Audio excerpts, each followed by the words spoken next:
জঙ্গি। কিসের জঙ্গি? হ্যাঁ, ওরা নিজেরাই জঙ্গি। এই দোষটাকে অন্যের ঘাড়ে চাপিয়ে কি করে দেশের ইসলামপন্থী যারা আছে তাদেরকে কাবু করা লাগবে, ঘায়েল করা লাগবে। আর বাইরের দেশকে এই ইস্যুটা কাজে লাগিয়ে কিভাবে অবৈধ ক্ষমতায় থাকা যায়, তাছাড়া কিচ্ছু না। 3 বছরে তো আমি কোনো জঙ্গি পাইনি। কয়েকজন আছে জেলখানা একটু উগ্র, জঙ্গি না। জঙ্গি কোথায় পাচ্ছেন? দেশে কিছু উগ্র মানুষ আছে, এই মানুষগুলোকে ওরা জঙ্গি বলে বাইরের দেশকে দেখায় যে দেশে আছে। আমরা যদি না থাকি এ দেশ জাহান্নাম হয়ে যাবে। তোমরা থেকে কি করেছো? খালি টাকা পাচার করেছো। টাকাগুলো সব ফেরত নিয়ে আসা হবে। এ দাবি আপনি করেন না? কারো টাকা বাইরে না থাকবে, সব টাকা ফেরত নিয়ে আসা হবে। যারা টাকা আনতে পারবে না তাদের বউ ছেলে মেয়ে সব রাষ্ট্রের কাজে লাগানো হবে। আর ওদের 14 বংশ এ দেশে অবৈধ ঘোষণা করা হবে যদি টাকা বাইরে থেকে না নিয়ে আসতে পারে। টাকা আপনার বাবার টাকা নাকি? রংপুরের খেটে খাওয়া মানুষের এই ঘাম ঝরানো পয়সা আপনি 36,000 কোটি টাকা পাচার করলেন। আপনি মানুষ, আপনাকে তো 100 বার টুকরা করলেও এ দেশের মানুষের ঝাল মিটবে না। কালকে বাংলাদেশের সর্বোচ্চ জায়গায় যারা আছে তাদের ভেতরে একজন, আমি নাম নিলাম না, উনি ঘোষণা দিয়েছেন আল্লামা সাঈদীকে যেভাবে ফাঁসি দেওয়া হয়েছিল বিনা দোষে বিনা কারণে, ফাঁসির রায় দিতে তো পারেনি, শেষে যাবজ্জীবন দিয়েছে, আমৃত্যু দিয়েছে। কিন্তু যারা দিয়েছে ওদের বিরুদ্ধে একটাও মিথ্যা কথা বলা লাগবে না, শুধু সত্য কথা দিয়েও যদি বিচার করা যায় তাহলে 1000 বার ওকে ফাঁসি দেওয়া যাবে। 1000 বার। কি করেছেন আপনি নিজে নিজে ভাবে। অনেকে বলছে যে কিছুই করেনি, পদ্মা সেতু বানালো। কিসের পদ্মা সেতু বানিয়েছে? যা মেরে খেয়েছে। এই যে মসজিদের নাম বলে 560টা মসজিদ, আপনি জানেন সঠিক ইতিহাস? সৌদি আরব টাকা দিয়েছে, সেই টাকা দিয়ে মসজিদ বানিয়ে নিজের বাবার স্বপ্ন বলে চালাচ্ছে। যত স্বপ্ন সব তোমার বাবা দেখেছে, আর আমরা কি ঘুমাই? আমাদের স্বপ্ন নেই? কোরআনের পাখির যে স্বপ্ন ছিল ওই স্বপ্ন এখন বাস্তবে রূপ আসতেছে ইনশাআল্লাহ। যখন 100 জনের 58 জন চাচ্ছে, আর কিছুদিন যেতে দেন, এদেশের 100 জনের 100 জন মানুষই চাইবে আল্লাহর কোরআন দিয়ে দেশ চলবে। কারণ 53 বছর তো আমরা দেখলাম, একটু শোনেন, 53 বছরে বাবা চালিয়েছে, স্বামী চালিয়েছে, চাচা চালিয়েছে, ভাবি চালিয়েছে, বোনও চালিয়েছে, বাবু চালায়নি। আমরা দেখলাম কি হয়। এখন শুধু বাকি আছে আল্লাহর এই কোরআন দিয়ে দেশ চললে কেমন দেখা যায়, এটা আমরা দেখতে চাই। এই কথা বলেন না কেন?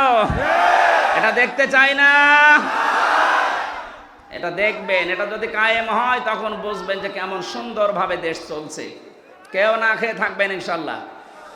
আমরা যতটুকু আশা পাচ্ছি, দেখতে পাচ্ছি ভরসার জায়গা, এদেশের মানুষ যদি আর কয়েক % বেড়ে যায়, আর বাড়বে আমি আশা করছি। কারণ কয়েকদিন আগে 10 জন মুসলমান হয়ে গেল দিনাজপুরে, এর আগে 2 জন চুয়াডাঙ্গা, এর আগে 1 জন গাইবান্ধা, এর আগে 1 জন এই চট্টগ্রামের কি লালদিঘি। হতেই আছে অমুসলিমরা, আর মুসলমানরা তো একেবারে ছোট জালেম আর মাঝারি জালেম ফিরে আসতেছে। কারণ বড়গুলো তো সব তালিকা করা, ও আসবে না। আমার কুষ্টিয়ার যে 2 জন ছিল তালিকা, কোথায় যে পালিয়েছে, ওর বাড়ির ইট পর্যন্ত মানুষ খুলে নিয়ে গেছে, পায়খানার প্যানও খুলে নিয়ে গেছে। আমার মাঝে মাঝে মনে হয় আবু জেহেলের বাড়ি যদি পায়খানা হতে পারে, কারণ ও ওখানে বসে বসে সলা পরামর্শ করত নবীর বিরুদ্ধে, ইসলামের বিরুদ্ধে। কথা বলেন না কেন? এই জন্য আল্লাহ ওই জায়গাটাকে অভিশপ্ত করে দিয়েছে। ওই জায়গাটাও এখন ইন্টারন্যাশনাল পায়খানা। আমি হজে যখন উপর দিয়ে ঘুরছিলাম, আমার পেটে ব্যথা করছিল। হঠাৎ ওই জায়গায় গেলাম, যে দাঁড়িয়ে আছে, এক পুলিশকে বলছি, হে ভাই, আমার তো পেটে ব্যথা করছে, এতক্ষণ তো ভালোই ছিলাম। আমারে বলছে, ইয়া হাজি লজ্জা তাই না বিলাদ বুকা। হাজি দেশ কোথায়? যেহেতু মেন বাংলাদেশ, আমি বাংলাদেশ থেকে এসেছি। আমারও বলছে, আপনি জানেন না এটা কোন জায়গা? না তো। আবু জাহেলের বাড়ি। আপনি এখনো পায়খানা না করে দাঁড়িয়ে আছেন, তাড়াতাড়ি করে। কাজ করে দেখে আমার পেটের ব্যথা ভালো হয়ে গেছে। তার মানে আল্লাহ আমাকে বোঝাতে চাইছে যে হামজা, এত লক্ষ টাকা খরচ করে আসলে আর ওই শয়তানের মুখে পায়খানা না করে চলে যাবা, তাড়াতাড়ি করো।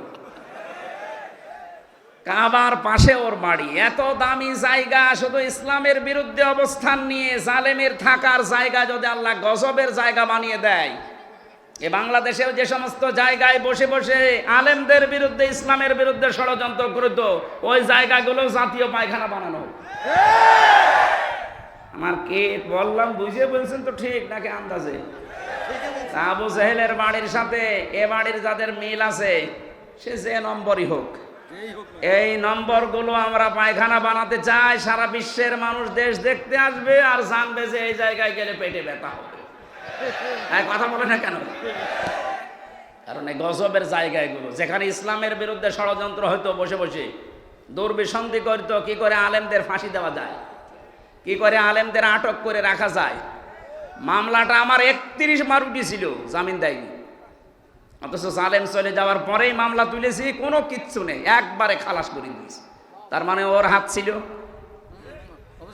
বিচারপতি কারবার বলতো আমার কাছে কেন আসেন, হাইকোর্টের বিচারপতি বলছে আমার কাছে কেন আসেন, আমার হাত বাঁধা, উপর থেকে যতক্ষণ পর্যন্ত আল্লাহর ওই অলি সিগন্যাল না দেবে কিছুই করা। কোথায় ছিলাম আমরা, বিচার ব্যবস্থাকে কোথায় পৌঁছিয়ে দিয়েছে। আজকে প্রধান বিচারপতি যে কথাগুলো জানিয়েছে, আমার মনে হয় এই কথাগুলো বাংলাদেশে অতি শীঘ্রই অতি দ্রুত কার্যকারী করা দরকার। তাহলে ন্যায় বিচার এদেশে কায়েম হবে ইনশাআল্লাহ। যারা দায়িত্বে আছে আল্লাহ তাদেরকে অমরের মতো যেন বানিয়ে দেন, বলেন আমিন। আমরা হাদিসের এখনো 5-6টা শব্দ ছিল সামনে, অরাত্তিল কামা কুংতা তোরাত্তিল ফেদ্দনিয়া, এই শব্দগুলোর ব্যাখ্যা আপনারা আশপাশে যারা আলেম আছে এনাদের কাছে জেনে নিয়ে আমরা তাফসীরুল কোরআন মাহফিলে প্রবেশ করছি। সূরা নসর, কোন সূরা বলেন বলেন? নসর না নাসর? নুন সোয়াদ র, নাসরুন শব্দের শাব্দিক অর্থ হচ্ছে সাহায্য, আর নুন সিন র নাসর মানে ঈগল পাখি। এই জন্য যারা এই সূরাটা পড়তে গিয়ে সোয়াদ না বলে সিন দিয়ে উচ্চারণ করেন, আপনার কিন্তু নামাজ হবে না। কারণ নামাজ ভাঙার কারণ 19টা, তার ভেতরে প্রথম কারণ কোরআন যদি কেউ অশুদ্ধ পড়ে। এবার তেলাওয়াত করবেন শুদ্ধভাবে। আমরা প্রবেশ করছি।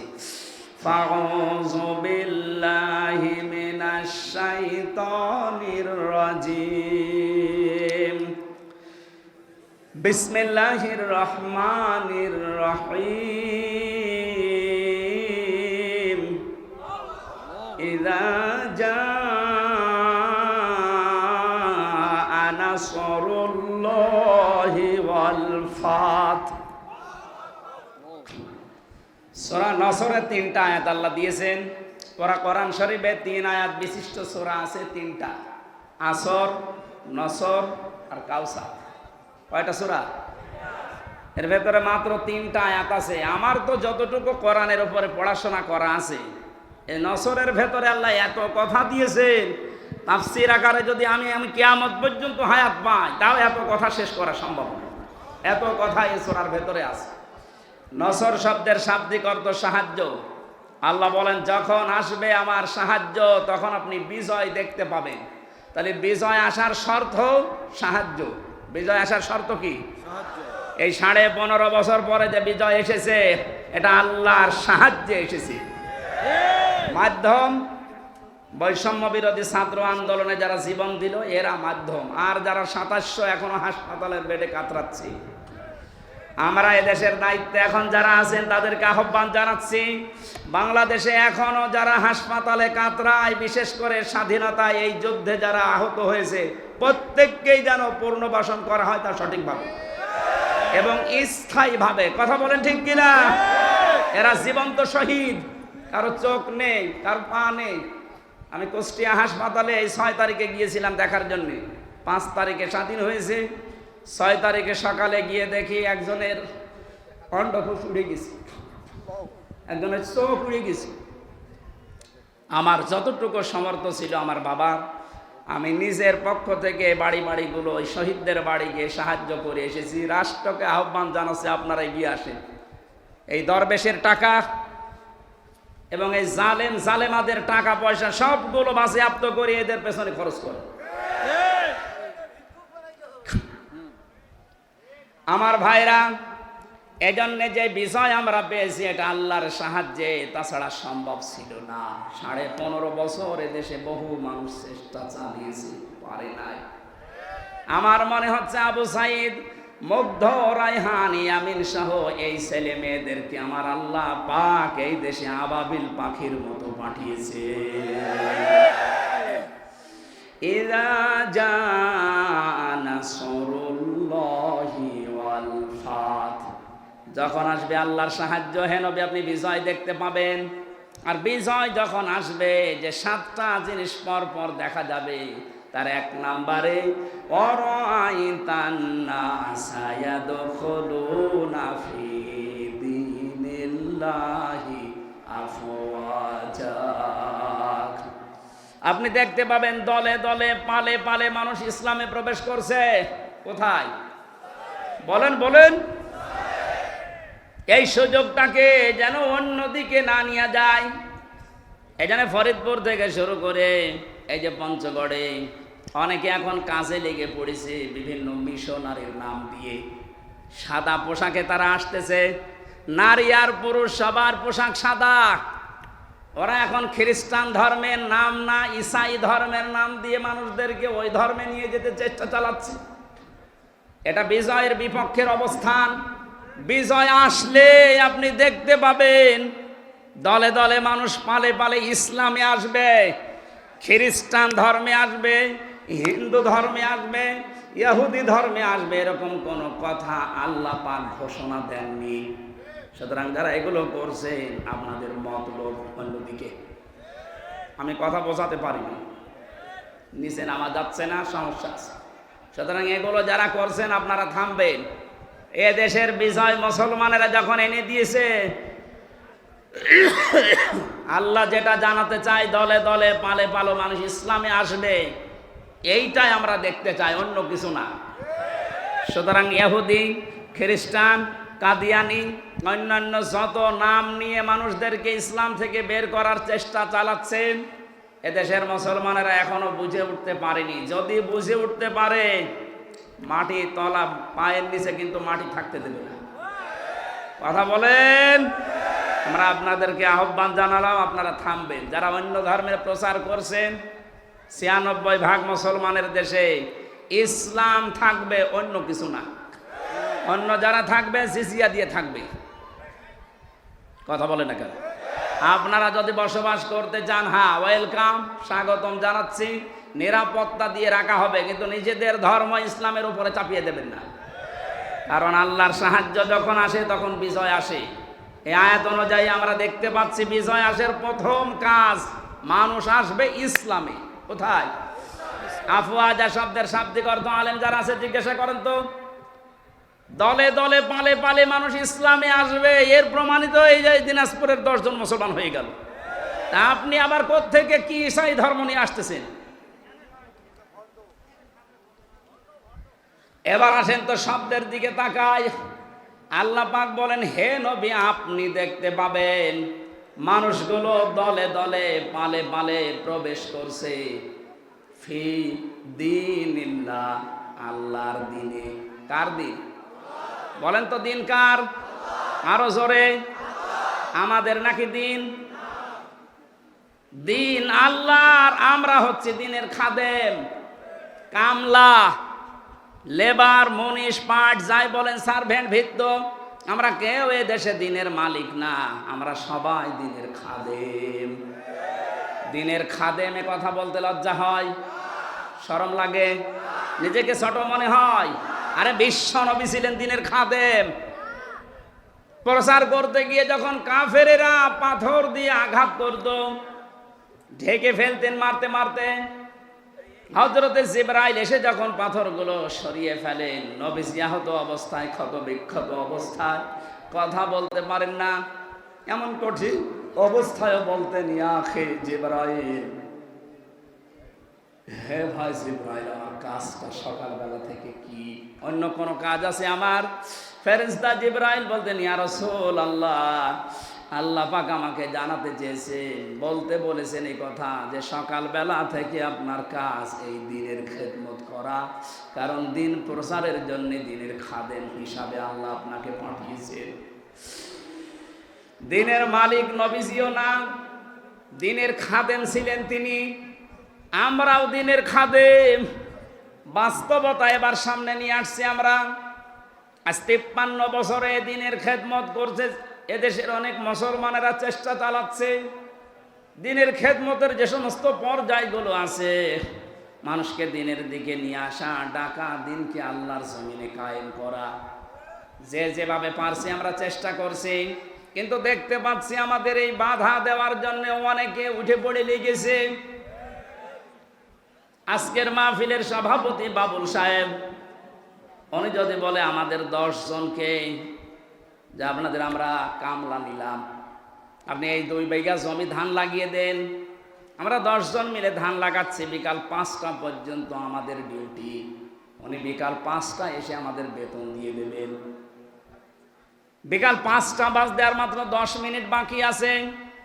10-12 জন মস্তান মোটর সাইকেল নিয়ে, অস্ত্র নিয়ে এসে বলছে ধান লাগানো যাবে না, যা লাগিয়েছেন সব আমরা তুলে ফেলবো। আমরা যারা কামলা আছি, খাদেম আছি, আমরা যারা লেবার আছি, আমরা বলবো ভাই আপনারা ধান তুলে ফেলবেন, অসুবিধা নেই, কারণ এ ধানের মালিকও আমরা না, এ জমির মালিকও আমরা না। কথা বলেন, আমাদের একটা উদ্দেশ্য আছে এখানে কাজ করার। উদ্দেশ্যটা হচ্ছে এই জমিন যার, তিনি এখানে নেই, কিন্তু আমরা হচ্ছে পাহারাদার। এ ধান আমরা বহু কষ্ট করে লাগিয়েছি সারাদিন। আপনারা যদি ধান তুলে ফেলতে চান ফেলেন, কিন্তু আর 10 মিনিট পরে, কারণ আর 10 মিনিট পরে মালিক আসবে, আমাদের বেতন দিয়ে দেবে, বেতন নিয়ে আমাদের সংসার চলবে। আপনি যদি এখনই তুলে ফেলেন, এখনো তো 5টা বাজেনি, মালিক এখনো আসেনি, উনি এসে যদি দেখে ধান সব তোলা হয়ে গেছে, আমাদের বেতন দেবে না। কথা বলে না, আরো জরিমানা নিতে পারে যে তোরা থাকতে ধান তুললো কেন। আমারও প্রশ্ন হচ্ছে, মালিক যখন আসবে তার আগে 5টা পর্যন্ত পাহারা দেওয়ার দায়িত্ব এই লেবারদের, এই খাদেমদের। এই কথা বলবেন, আমরা যেহেতু জমিনের কামলা, এ জমিনের মালিক না, এই জমিনে আল্লাহর দিন কায়েম করতে হবে। বিকাল 5টা মানে জীবনের শেষ দিন, জীবনের শেষ দিন পর্যন্ত যে থাকা লাগবে মাঠে ময়দানে, এই ঘোষণা আমি বানালাম। সূরা হিজর 14 নম্বর পারার 99 নম্বর আয়াত। এটা আল্লাহ পাক বলেন, ওয়া'বুদ রাব্বাকা হাত্তা ইয়াতিয়াকাল ইয়াকিন। হে নবী, আপনার রবের ইবাদত করবেন, রবের জমিনে আপনি ইবাদত করবেন, কামলা দেবেন। কতদিন পর্যন্ত? যতদিন আপনার মরণ না আসে। তার মানে জমিনে দিন কায়েম করার জন্য চেষ্টা চালাতে হবে জীবনের শেষ দিন, বিকাল 5টা মরণ পর্যন্ত। এর ভেতরে যদি কেউ বাধা দিতে আসেন, ওই ধান তুলে ফেললে যেমন মাস্তানদের সাথে হাতাহাতি হওয়া, কথা কাটাকাটি হওয়া, মারামারি হওয়া, খুন খারাপি হওয়া সম্ভাবনা নেই। বলেন বলেন বলেন। সুতরাং এই জমিনেও আমরা বিকাল 5টা পর্যন্ত কাজ করব। এর ভেতরে যদি কেউ বাধা দিতে আসেন, হাতাহাতি হবে, কথা কাটাকাটি হবে, মারামারি হবে, প্রয়োজন হলে মেরেও ফেলতে পারে। কারণ আমাদের বেতন দরকার, আমাদের বেতনের নাম জান্নাত। দেবে কয়টায়? 5টায়। বলেন বলেন। যেহেতু এখনো বিকাল 5টা বাজে নাই, মানে জীবনের শেষ দিন আসে নাই, আমার জীবনের মেন কাজ এখন এইটা, কি করে জমিন আল্লাহর দিন কায়েম হয়। এর ভেতরে বহু বাধা দিয়েছিলেন বিভিন্ন কায়দায়, যেগুলো বাধা দিয়েছে সেগুলোকে আল্লাহ নিজে অপমান করছে। এই যে কালামানিক বিসি উড়ে গেছে, বিসি উড়ে যায়নি, ওর অবস্থা এখন ভালো না। দয়া পরবশ হয়ে অনেক বিচারপতি এখন বলছে ওরে ছেড়ে দিলে ভালো হয়। কিসের ছেড়ে দেওয়া? ও মরে যাক, ওর কোনো ছাড় নেই। শুধু না, যত জালেম ধরা পড়েছে ওরা যেন কিয়ামতের আগে আর ছাড়া না পায়। কারণ এগুলো ক্যান্সার, এ বের হলে আবার ইসলামের বিরুদ্ধে ষড়যন্ত্র করবে, ধান তুলে ফেলবে। এক কথা বলে না কেন? আমি জেলে বসে আছি আর আমার নামে তালিকা করেছে 116 জনের ভেতরে আমার নাম আছে। আরে বেটা, আমি তো বসে আছি 3 বছর। কত বড় শয়তান দেখেছেন। আর ওরা নাকি এখন ছেড়ে দেবে। কিসের ছেড়ে দেওয়া? কোনো ছাড় নেই এদের। যেহেতু আমরা বিকাল 5টা পর্যন্ত কাজ করছি, অনেক মস্তান হস্তান আসবে এ ধান তুলে ফেলতে। এ ধান লাগিয়ে বিকালে যখন মালিক আসবে বেতন দেবে, এরপরে বাড়ি। এর আগে জমিন ছাড়া যাবে। কারা কারা টিকে থাকবেন বিকাল 5টা পর্যন্ত দেখি? লিল্লাহে তাকবীর। দিন ইসলাম, দিন ইসলাম, আল কোরআনের আলো, দুনিয়ার মুসলিম এক হও, লড়াই করো, নারায়ে তাকবীর। আমির হামজা ভাই এগিয়ে চলো। উলামায়ে কেরাম যেখানে। হ্যাঁ, আমাদের একজন উপদেষ্টা গতকালকে জানিয়েছেন এদেশকে সংস্কারের জন্য ওলামায়ে কেরামের ভূমিকা রাখতে হবে এবং রাখার সুযোগ দিতে হবে।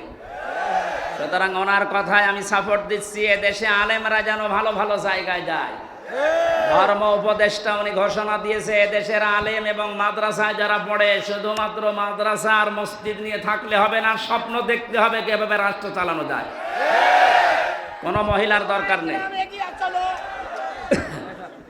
আমরা চাই এই সমস্ত জায়গাতে যেন পুরুষ মানুষের এবং যে পুরুষ আল্লাহ রসুলকে বিশ্বাস করে দুনিয়া চলে তাদেরকে এই জায়গায় আমরা চাই। কথা বলেন।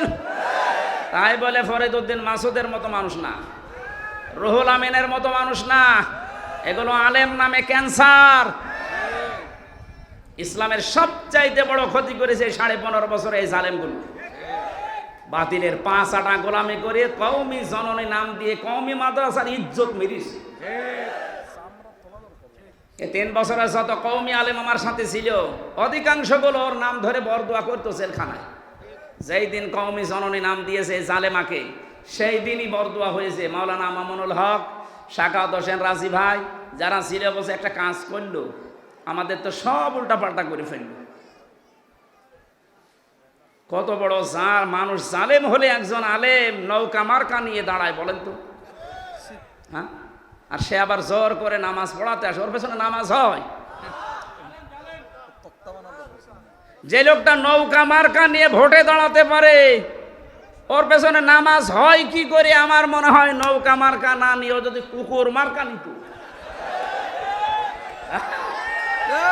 তা অন্তত একটা পদে থাকতো। কি মার্কা নিয়েছে বলেন তো? একটা মার্কা হইল। ইয়াজিদ এই নামটা যেমন গালি হয়ে গেছে, আমার মনে হয় এদেশে অনেকের নাম এখন সামনে কালের আবর্তনে গালি হয়ে যাবে। আপনি যদি হিন্দুকেও বলেন ভাই 5,000 টাকা দেবো ছেলের নাম ইয়াজিদ রাখেন, বলো এই এটা নাম হইল তো গালি। কাউকে যদি বলে ওই ইয়াজিদের বাচ্চা, ওই এমনি রেগে যাবে। দেখেন যে সময় আসতেছে কিছুদিন পরে যাই বলবেন আপনি অমকের বাচ্চা, ওই এমনি রেগে যাবে। বলবে না আপনি দরকারে আমার কুকুরের বাচ্চা বলেন, তারপরও আমি ওই নামের বাচ্চা হতে রাজি না। মানুষ হয়তো না বুঝেও বলতে পারে। কেউ কেউ যদি শোনে বলেন যে কুকুরের বাচ্চা, ওর মাথা গরম হয়ে যাবে। ওরে যদি বলেন বাঘের বাচ্চা, বাঘও তো জানোয়ার, কুকুরও জানোয়ার, ওকে টের পাচ্ছে। সুতরাং কালের আবর্তনে আমরা দেখতে পাচ্ছি আপনাদের নামও থাকবে না। 15.5 বছরে যেমন পরিচয় দিতে আমাদের ভয় পেতাম, এই 15 দিনে হয়েছে। এখন এদেশে আমার সারা দেশ ঘোরা শেষ, একটা জেলাও আমার বাকি নেই। যা দেখতেছি এদেশের 1 ইঞ্চি জায়গায় দাঁড়িয়ে কেউ কথা বলার সাহস এখন নেই যে আমি এই করি। বলতে পারবে? পিটিয়ে মেরে ফেলবে। আমার বংশের 100 জনের 98 জন ছিল ওই ওই ওই আগস্টের 5 তারিখের পরে বিকালবেলা আমারে বলছে বাবাজি আমরা সব জামাতে ইসলামী হয়ে গেছে। হ্যাঁ, জামাতে ইসলাম এতদিন কি করলেন? আমি 3টা বছর জেলে পড়ে আছি, কোনোদিন খোঁজও নেননি। আরও আমার বাবার কাছে সে টিটকারে দিত, তো ভালোই হয়েছে। এখন ঠেলা টের পান আপনি যে হঠাৎ করেই ঘুরে গেলেন।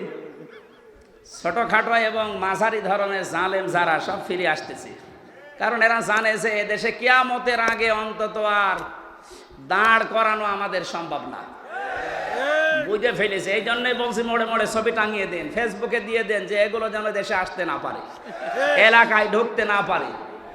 নূহ আলাইহিস সালামের ওই দোয়াই করছিল, তাদার আলাল আরদি মিনাল কাফিরিনা দাজ্জার, এদের আন্ডা বাচ্চা পর্যন্ত যেন জমিনে থাকতে না পারে, কারণ ওর পেট থেকে যেটা আসবে ওটা ডবল হারামি হবে। সম্মানিত মুসল্লি কিরাম, আমরা আল্লাহর জমিনে আল্লাহর দ্বীনের খাদেম, আমরা কেউ মালিক না। আমরা চেষ্টা করে যাচ্ছি, যদি কায়েম হতে পারে ভালো, না হলেও আমাদের অসুবিধা নেই, আমাদের বেতন আছে। কথা বলেন না কেন? এখন যিনি বাবলু সাহেব, উনি যদি বলেন এই মাস্তানরা যা করবা করো, আমি কিছু বলবো না, যদি সামনাসামনি কিছু না বলে, বুঝতে হবে ওনার গোপনে কোনো দুর্বিসন্ধি আছে। কারণ এখন হয়তো কিছু বলছে না, কিন্তু সেই দিন ধরবে, মস্তানদের বাপ বলার সময় দেবে না। আল্লাহ আগস্টের 5 তারিখে যেমন দেয়নি, দুপুরের খাবার খেয়ে যাবে, সে সময়ও দেয়নি। খালি 5 মিনিট চেয়েছিল যে একটু লিখে যা, বলে কিসের লিখা আসতেছে, আপনি তাড়াতাড়ি ওঠেন, তাড়াতাড়ি ওঠেন বলে যে কাজ করেছিল ওই সময়ের ভেতরে বলছে না আমি পদত্যাগ করিনি। তো এগুলো এই ভিডিও কি ফেরেশতারা বানিয়েছে? যতই চালাকি করেন, ধোঁকাবাজি করেন, এতদিন পেরেছেন, এখন আর এদেশের মানুষ সতর্ক, খুব সতর্ক হয়ে আছে। বাংলাদেশ জামাত ইসলামের কেন্দ্রীয় আমির সেদিন কুষ্টিয়ায় গিয়েছিল, উনি ঘোষণা দিয়েছে আমরা কিন্তু এখন সজাগ। এদেশের 100 জনের 86 জন মানুষ এখন সজাগ, 14 জন শুধু একটু ঘরে আছে, এই ঘর কেটে যাবে ইনশাল্লাহ। যখন পিঠের উপরে পড়বে তখন ঘর এমনি কেটে যাবে, পড়তেছেও মাঝে মাঝে। এদেরকে দিয়ে জালেমারা একটু মাঝে মাঝে দেখে যে হ্যাঁ ওরা জেগে আছে কিনা। প্রথমে লাগিয়েছিল অন্য ধর্মের লোকদেরকে, হালে পানি নেয়নি। এরপরে লাগিয়েছে প্রধান বিচারপতিকে দিয়ে একটা কু তৈরি করে, পারেনি। এরপরে লাগিয়েছে আনসারদের। কিসের আনসার? 42,000 আনসার নিয়োগ হয়েছে, তার ভেতরে 32,000 গোপালগঞ্জের। তা আমরা যে এখনো 63 জেলার লোক আছি, আমরা কি ঘাস কাটছি? সবই যদি ওই জেলার হয়, তো বাংলাদেশে 63 জেলা জেলা না, পার্সেন্টেজ হিসাবে ভাগ করে দিতে পারেন না? সবগুলো ওখান থেকে। এই জন্যই তো ওরা লেগেছে। এ 17 বছর কোথায় ছিলেন আপনার অধিকার নিয়ে? হঠাৎ এখন শুরু করেছেন। পুলিশ ছাড়া যদি দেশ চলতে পারে, ও আনসার ছাড়া চলবে এক আধ দুই, কোনো দরকার নেই, সাতা বিলুপ্ত করে দিন। আমরা চালাবো, কোন পুলিশ লাগে? এই জন্য আমাদের উদ্দেশ্য হচ্ছে দিন কায়েম করা এদেশে, যেহেতু দিন আল্লাহর, আর আমরা সব কামলা, আমরা সব কামলা, খাদেম, লেবার, মনিশ, জন, পার্ট, সার্ভেন্ট, ভিত্ত যাই বলেন, আমরা চেষ্টা চালাচ্ছি আমাদের বেতনের জন্য। বিকাল 5টায় যখন আল্লাহ আমাদেরকে বেতন দেবে, বলবে যা ওয়াসিফাল্লাযীনা তাকাউ রাব্বাহুম ইলাল জান্নাতি যুমারা, 70,000 গেট তৈরি হবে আমাদেরকে রিসিপশন করার জন্য। আজ এই দেশের নেতা যারা আসে বিভিন্ন জেলাতে, মন্ত্রী, এমপি, তাদের জন্য 8টা, 10টা, 15টা গেট হয়। আল্লাহ আল্লাহ আমরা এমন খাদেম আল্লাহর দ্বীনের 70,000 গেট আল্লাহ বানাবে। আল্লাহ যেন এই ভাগ্য আমাদের কপালে লেখেন, বলেন আমিন। সুতরাং বিজয় আসলে যে সমস্ত কাজ সামনে আসবে, তার একটা আরম্ভ হয়ে গেছে। দিন যত যাচ্ছে, এদেশে দিন কায়েম হোক, এটা অনেকেই চাচ্ছে। 58 ভাগ যখন হয়ে গেছে, এটা মিথ্যা নয়। ফাসাব্বিহ বিহামদি রাব্বিকা ওয়াস্তাগফির। আমাদের কাজ এখন আল্লাহর কাছে ইস্তেগফার করা, নত হওয়া, বিনয়ী হওয়া, তার কাছে তওবা করে ফিরে আসা। ইন্নাহু কানা তাওয়াবা, অবশ্যই তিনি তওবা কবুলকারী। তওবা কবুল হওয়ার জন্য শর্ত আছে 3টা। কয়টা? বলেন বলেন। 1 নম্বরে অপরাধ করার পরে স্বীকৃতি দেওয়া। আমি সহ যারা এখানে আছি, এই কান লাগান, আমরা প্রত্যেককে আল্লাহর কাছে এখন প্রকাশ্যে স্বীকৃতি দিচ্ছি যে আমরা অপরাধী। বলেন বলেন। আমরা অপরাধী না, আমরা গোপনে না, প্রকাশ্যে বলছি আল্লাহ আমরা অপরাধী। 2 নম্বরে আমরা অনুশোচনা করছি, অনুতপ্ত আমরা। 3 নম্বরে জীবনে যা ভুল করেছি, ওই ভুলে আর কোনোদিন ফেরত যাব না। আল্লাহ আমাদের তাওবা অবশ্যই কবুল করবেন, কারণ তিনি গফুর, গফফার, সাত্তার সব নাম নিয়ে বসে আছেন।